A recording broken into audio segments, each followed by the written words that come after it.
Bonjour ou bonsoir, dépendant du lieu où tu me regardes. Moi, c'est Jerez Wofo et puis je te donne les astuces concernant le voyage, l'immigration dans le pays de ton choix.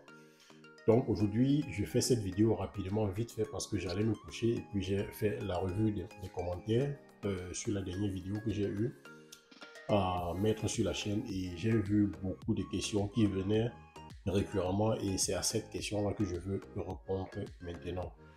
Donc, il y a plusieurs abonnés qui m'ont envoyé des messages de félicitations, de remerciements parce que j'ai plusieurs abonnés qui sont déjà au niveau du Canada et qui ne cessent de m'envoyer les remerciements. Donc, je leur tire un coup de chapeau et je leur souhaite aussi bon courage pendant ce temps d'hiver parce qu'il fait vraiment, vraiment froid. Vous-même, vous voyez, je suis à la maison, en plus dans la cuisine et j'ai porté un pull vert parce que ça ne rigole pas, les amis. Ça ne rigole pas. Le froid est de taille cette année.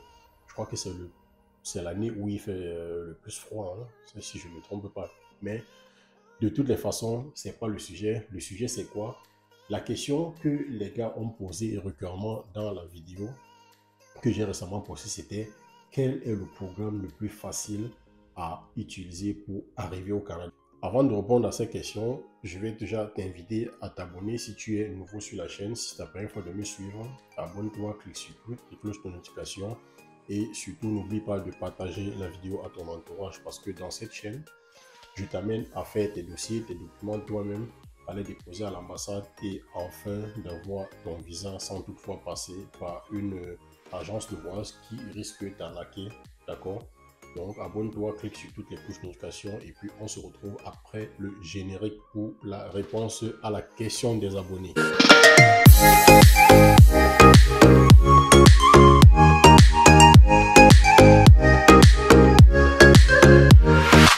Alors, chose promise, chose due, nous nous retrouvons après le générique et je vais directement vous donner la réponse à la question. Restez jusqu'à la fin de la vidéo parce que la dernière possibilité qui va arriver à la fin de la vidéo, c'est cette possibilité que la majorité de mes abonnés ont utilisée pour se retrouver au Canada. Alors, solution numéro 1, il faut savoir que pour se rendre au Canada, il y a plusieurs programmes. Vous pouvez y aller comme étudiant, c'est un programme. Vous pouvez aller comme travailleur, vous pouvez aller comme touriste ou bien visiteur. Et vous pouvez aussi aller comme candidat des provinces. Ok? Donc, je vais vous détailler cela un par un pour que vous compreniez dans quelle fourchette vous êtes et quel est le moyen qui sera approprié pour vous afin que vous puissiez immigrer vers le Canada.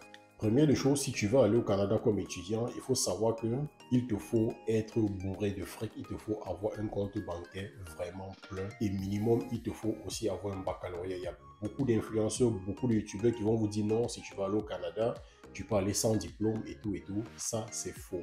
On ne va pas étudier dans une université si on n'a pas le baccalauréat, ok? Donc, si tu aspires à immigrer comme étudiant, il te faut déjà avoir un baccalauréat dans ton pays d'origine qui n'est pas forcément reconnu au Canada, mais qui est déjà un baccalauréat, un diplôme d'études de fin de second cycle, ok? Ça s'obtient généralement dans les classes de terminale en Afrique francophone. En Afrique anglophone, je crois que c'est dans les classes de opposite, un truc comme ça, mais je ne m'y connais pas beaucoup. Donc, si tu veux aller comme étudiant, il te faut être bourré de fric, tu avoir un compte bancaire. Il te faut aussi déjà avoir une connexion au Canada qui va te montrer le chemin à suivre, d'accord? Qui va aussi déjà se porter même garant de t'accueillir parce que quand tu vas arriver pour la première fois, tu n'auras pas de maison qui t'attend déjà là-bas. Il va te falloir d'abord poser la tête quelque part avant d'attendre à avoir ton propre logement. Et secondo, il te faut aussi avoir un garant financier, d'accord? Quelqu'un qui va se porter garant si tu n'as pas assez d'argent pour faire une caution. Il va falloir que la personne se porte garante pour toi, c'est-à-dire elle se porte garante de te soigner, de te nourrir, de payer ton école et de te soigner en fait si tu es malade, ok? Donc ça, c'est les prérequis.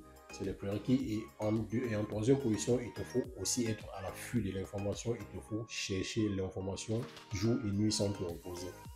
De deux, si tu veux aller comme visiteur, il y a quelques critères à respecter. Juste, il te faut déjà avoir un passeport valide. Il te faut connaître le Canada dans ses coins et recoins.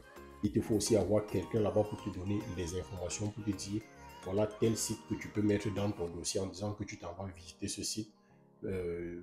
Va à tel hôtel parce que c'est moins cher, parce que tous les prix que vous voyez online, ce n'est pas les vrais prix. Les vrais prix se trouvent sur le terrain, ok? Cette personne pourra te dire que oui, tu peux visiter telle ville, là-bas, il y a tel centre, il y a tel parc d'attractions, il y a tel monument à visiter et tout et tout. Et tout cela, quand tu regroupes, d'accord, dans ton dossier, ça peut te permettre d'avoir un visa visiteur pour le Canada, ok? Tu n'as pas le droit, en fait, on ne va pas te demander de montrer ton compte bancaire, de voir si tu peux subvenir à tes besoins ou pas. On va juste te demander qu'est-ce que tu peux faire au Canada. Je m'avais fait une visite, tu y vas là-bas pour visiter quel site, quels sont tes objectifs, et où est-ce que tu vas au Canada, dans quel hôtel tu vas loger, et est-ce que tu as du cash, est-ce que tu as de l'argent pour pouvoir suivre pendant les 2 semaines, 3 semaines, parce que généralement, ceux qui vont pour les visites et pour le tourisme demandent des visas de 1 mois, 4 semaines. Parce que là, c'est logique, tu ne vas pas prendre un visa touriste pour 6 mois. Est-ce que tu as de l'argent pour payer l'hôtel pendant 6 mois? Vous voyez, c'est la logique qu'il faut utiliser dans toutes ces choses-là. Donc ça, c'est pour le visa visiteur.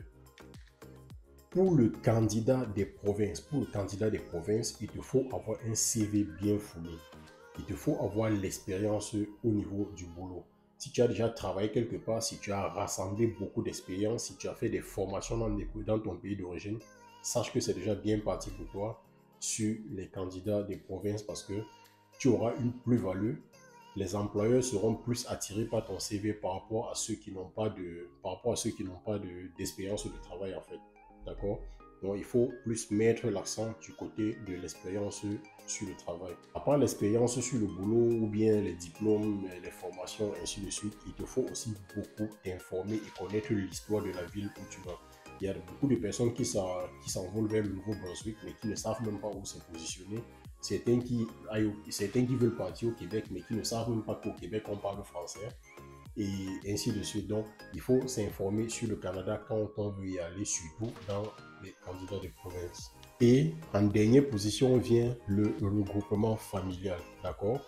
Si vous partez rejoindre votre époux ou bien votre épouse, sachez que c'est très facile et c'est le moyen le plus sûr à 100% d'aller au Canada dans les 3 prochains mois. Déposez juste une demande, vous validez avec les justificatifs de la relation qui vous tient avec celui qui est ou celle qui est au Canada. Et après 3 mois, vous avez votre réponse top pile poil sans traverser un jour. Parce que de votre côté, généralement qui est en Afrique, on ne vous demande rien. La majorité de la paperasse est demandée au niveau du Canada à celui qui doit vous accueillir, celui ou celle qui doit vous accueillir. Soit c'est votre épouse, soit c'est votre époux, soit c'est votre papa ou votre fille, votre fils, votre maman. En fait, avec un lien parenté, c'est lui qui doit fournir tous les documents.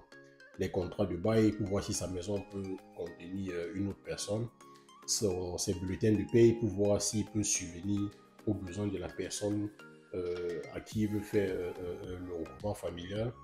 Et un tas de trucs, sont quasi judiciaires pour voir s'il est propre aux yeux de la loi, si c'est pas un autre criminel qui veut ramener au Canada, d'accord?